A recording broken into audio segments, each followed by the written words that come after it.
Assalamualaikum warahmatullahi wabarakatuh. Bagaimana kabarnya sahabat Genius Generation? Hari ini kita akan membahas hadis Bukhari ke-7. Kita melanjutkan yang kemarin. Kemarin kita habis membahas tentang hadis Bukhari 5 dan 6. Dari Ibnu Abbas radhiyallahu anhuma bahwa Abu Sufyan bin Harb telah mengabarkan kepadanya bahwa Heraklius menerima rombongan dagang Quraisy yang sedang mengadakan ekspedisi dagang ke negeri Syam. Pada saat berlakunya perjanjian antara Nabi SAW dengan Abu Sufyan dan orang-orang kafir Quraisy. Saat singgah di Ilya, mereka menemui Heraklius atas undangan Heraklius untuk diajak berdialog di majelisnya. Yang saat itu Heraklius bersama dengan para pembesar negeri Romawi. Heraklius berbicara dengan mereka melalui penerjemah. Heraklius berkata, "Siapa di antara kalian yang paling dekat hubungan kekeluargaannya dengan orang yang mengaku sebagai nabi itu?"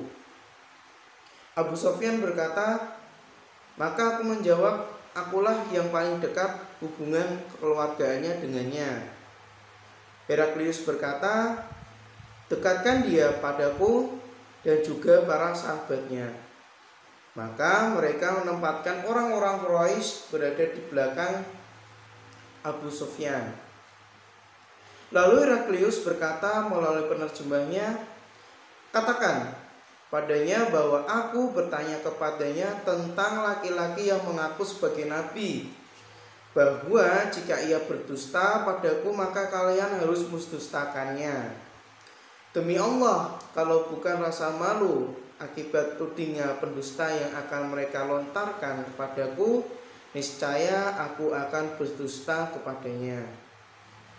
Abu Sufyan berkata, "Yang pertama ditanyakan kepadaku tentang beliau adalah, bagaimana kedudukannya nasabnya di tengah-tengah kalian?" Aku jawab, "Beliau adalah dari keturunan baik-baik." Dalam tanda kurung itu bangsawan. Tanyanya lagi, "Apakah ada orang lain yang pernah mengatakannya sebelum dia?" Aku jawab, "Tidak ada." Tanyanya lagi, "Apakah bapaknya seorang raja?" Jawabku, "Bukan." "Apakah yang menjadi pengikutnya adalah orang-orang yang terpandang ataukah orang-orang rendahan?" Jawabku, "Pengikutnya justru orang-orang yang rendahan." Dia bertanya lagi, "Apakah pengikutnya semakin bertambah ataukah justru semakin berkurang?" Ku jawab, "Semakin bertambah." Dia bertanya lagi, "Apakah ada yang murtad disebabkan kecewa terhadap agamanya?" Ku jawab, "Tidak ada." Dia bertanya lagi, "Apakah kalian pernah mendapatinya berdusta sebelum dia menyampaikan apa yang dikatakan itu?" Ku jawab, "Tidak pernah." Dia bertanya lagi, "Apakah dia pernah berlaku curang?" Ku jawab, "Tidak pernah." Ketika kami bergaul dengannya, dia tak pernah melakukan hal itu. Abu Sufyan berkata, "Aku tak mungkin menyampaikan selain ucapan seperti ini." Dia bertanya lagi, "Apakah kalian memeranginya?" Ku jawab, "Ya." Dia bertanya lagi, "Bagaimana kesudahan perang tersebut?" Ku jawab, "Perang antara kami dan dia sangat banyak. Terkadang dia mengalahkan kami, terkadang pula kami yang mengalahkannya." Dia bertanya lagi, "Apa yang dipintahkannya kepada kalian?" Ku jawab, "Dia menyuruh kami sembahlah Allah dengan tidak menyekutukannya dengan suatu apapun, dan tinggalkan apa yang dikatakan oleh nenek moyang kalian. Dia juga memerintahkan kami untuk menegakkan sholat, menunaikan zakat, berkata jujur, saling memaafkan, dan menyambung silaturahim." Maka Heraklius berkata kepada penerjemahnya, "Katakan kepadanya bahwa aku telah bertanya kepadamu tentang keturunan orang itu. Kau ceritakan bahwa orang itu dari keturunan bangsawan. Begitu pula orang itu diutus di tengah keturunan kaumnya. Dan kutanyakan padamu, apakah pernah ada orang sebelumnya yang mengatakan seperti yang dikatakannya? Kau jawab tidak. Seandainya dikatakan ada orang sebelumnya yang mengatakannya, tentu orang ini kuanggap menjadi orang sebelumnya yang pernah mengatakan hal serupa. Kutanyakan juga kepadamu, apakah bapaknya ada yang dari keturunan raja?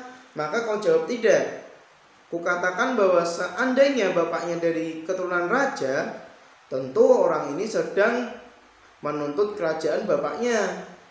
Kutanyakan juga kepadamu, apakah kalian pernah mendapatinya berdusta sebelum dia menyampaikan apa yang dikatakannya? Kamu menjawab tidak. Sungguh aku memahami kalau kepada manusia saja dia tidak berani berdusta, apalagi berdusta kepada Allah. Aku juga telah bertanya kepadamu, apakah yang mengikuti dia adalah orang-orang yang terpandang ataukah orang-orang yang rendahan? Kamu menjawab, orang-orang rendahan yang mengikutinya. Memang mereka itulah yang menjadi para pengikut Rasul. Aku juga sudah bertanya kepadamu, apakah pengikutnya bertambah atau berkurang? Kamu menjawab bertambah. Memang begitulah perkara iman hingga menjadi sempurna. Aku juga sudah bertanya kepadamu, apakah ada yang murtad disebabkan kecewa terhadap agamanya? Kamu menjawab tidak ada. Memang begitulah iman bila telah masuk, tumbuh bersemi di dalam hati. Aku juga bertanya kepadamu, apakah dia pernah berlaku curang? Kamu menjawabnya tidak pernah. Memang begitulah para rasul, tak mungkin curang. Aku juga sudah bertanya kepadamu apa yang diperintahkannya kepada kalian. Kamu menjawab bahwa dia memerintahkan kalian untuk menyembah Allah dengan tidak menyekutukannya dengan suatu apapun dan melarang kalian menyembah berhala. Dia juga memerintahkan kalian untuk menegakkan sholat, menunaikan zakat, berkata jujur, saling memaafkan dan menyambung silaturahim. Seandainya semua apa yang kau katakan ini benar, pasti dia akan menguasai kerajaan yang ada di bawah kakiku ini. Sungguh aku telah menduga bahwa sekarang ini dia tidak ada di antara kalian. Seandainya aku tahu jalan untuk bisa menemuinya, tentu aku akan berusaha keras menemuinya hingga bila aku sudah berada di sisinya, pasti aku akan basuh kedua kakinya. Kemudian Heraklius meminta surat Rasulullah SAW yang dibawa oleh Dihya untuk para penguasa negeri Basrah. Lalu diberikannya surat itu kepada Heraklius, kemudian dibacanya dengan isinya, artinya dengan menyebut nama Allah yang Maha Pengasih lagi Maha Penyayang. Dari Muhammad, hamba Allah dan Rasulnya, untuk Heraklius, penguasa Romawi. Keselamatan bagi siapa saja yang mengikuti petunjuk. Setelah itu aku mengajakmu dengan seruan Islam. Masuk Islamlah kamu, maka kamu akan selamat. Allah akan memberi pahala kepadamu 2 kali. Namun jika kamu berpaling, maka kamu menanggung dosa rakyatmu. Dan hai ahli kitab, marilah berpegang kepada suatu kalimat ketetapan yang tidak ada perselisihan antara kami dan kamu, bahwa tidak kita sembah kecuali Allah dan tidak kita persekutukan dia dengan sesuatu pun, dan tidak pula sebagian kita menjadikan sebagian yang lain sebagian Tuhan selain Allah, sebagai Tuhan selain Allah. Jika mereka berpaling, maka katakanlah kepada mereka, saksikanlah bahwa kami adalah orang-orang yang berserah diri kepada Allah. Abu Sufyan menuturkan, setelah Heraklius menyampaikan apa yang dikatakannya dan selesai membaca surat tersebut, terjadilah hiruk pikuk dan suara-suara ribut sehingga mengusir kami. Aku berkata kepada teman-temanku setelah kami diusir keluar, sungguh dia telah diajak kepada urusan anak Abu Qabisyah. Heraklius mengkhawatirkan kerajaan Romawi. Pada masa itu pun aku juga khawatir bahwa Muhammad akan berjaya. Sampai akhirnya perasaan itu hilang setelah Allah memasukkanku ke dalam Islam. Dan adalah Ibnu An-Natur, seorang pembesar Ilya, dan Heraklius, uskup agama Nasrani, menceritakan bahwa pada suatu hari ketika Heraklius mengunjungi Ilya, dia sangat gelisah. Lalu berkata sebagai komandan perangnya, sungguh kami mengingkari keadaanmu. Selanjutnya Ibnu Natur, Heraklius adalah seorang ahli nujum yang selalu memperhatikan perjalanan bintang-bintang. Dia pernah menjawab pertanyaan para pendeta yang bertanya kepadanya. Pada suatu malam ketika saya mengamati perjalanan bintang-bintang, saya melihat Raja Khitan telah lahir. Siapakah di antara umat ini yang dihitan? Jawab para pendeta, yang berkhitan hanyalah orang-orang Yahudi. Janganlah Anda risau karena orang-orang Yahudi itu. Perintahkan saja ke seluruh negeri dalam kerajaan Anda agar orang-orang Yahudi di negeri tersebut dibunuh. Ketika itu di hadapan kepada Heraklius orang utusan dari Bani Bashan untuk menceritakan perihal Rasulullah SAW. Setelah orang itu selesai bercerita, lalu Heraklius memerintahkan agar dia diperiksa. Apakah dia berkhitan ataukah tidak? Selesai diperiksa, ternyata memang dia berkhitan. Lalu hal itu diberitahukan kepada Heraklius. Heraklius bertanya kepada orang tersebut tentang orang-orang Arab yang lainnya. Dihitankah mereka ataukah tidak? Dia menjawab, orang Arab dihitan semua. Heraklius berkata, inilah raja umat, sesungguhnya dia telah terlahir. Kemudian Heraklius berkirim surat kepada seorang sahabatnya di Roma yang ilmunya setaraf dengan Heraklius untuk menceritakan perihal kelahiran Nabi Muhammad SAW. Sementara itu ia meneruskan perjalanannya ke negeri Himsa, tetapi sebelum tiba di Himsa, balasan surat dari sahabatnya itu telah tiba terlebih dulu. Sahabatnya itu menyetujui pendapat Heraklius bahwa Muhammad telah lahir dan bahwa beliau memang seorang nabi. Lalu Heraklius mengundang para pembesar Roma agar datang ke tempatnya di Himsa.